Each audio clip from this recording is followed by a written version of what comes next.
cannabis stocks burning higher today following last night's vice presidential debate. And in case you missed it, here's the moment that lit a new fire under this trade. We will decriminalize marijuana, and we will expunge the records of those who have been convicted of marijuana. Tim, what's your take? Decriminalizing marijuana.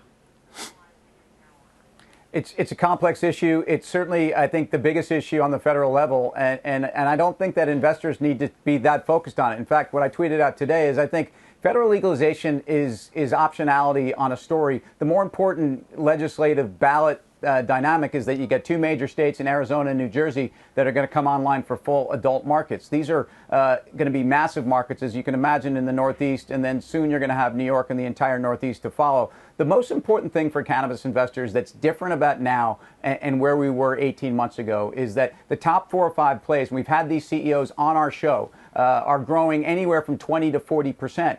Where else in growth industries are you getting this kind of growth? And they're trading at 11, 12 times 2021 EBITDA. And so the profitability is there. The states and the addressable market, states' laws and states' rights have allowed this industry to continue to grow despite all the difficulty on accounting and obviously banking and certainly no capital markets. But the story is very bullish. Federal is optionality as far as I'm concerned. And you're seeing that in the stocks over the last couple of days as people are trying to price in, a blue wave or not.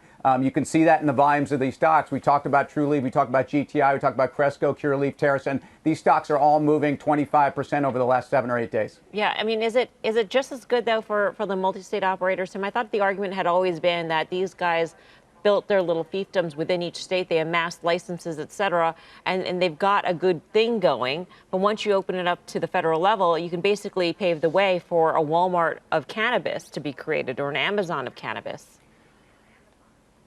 Well, I think the first thing is the states may still, in fact, control the number of licenses. And again, the reason why this is a profitable business is many of these states are limited license states that are forcing vertical integration within that state, which makes those folks. The best thing that the government can do is change taxation and allow more the MORE Act, which would allow banking and the ability for large institutional investors, for large banks. And I think those are the biggest dynamics. But I don't think the industry is fearful of the lateral players coming in, even though the argument is this is one of the largest consumer products stories of a generation. It is, and they'll be here, but that's not what the companies are worried about.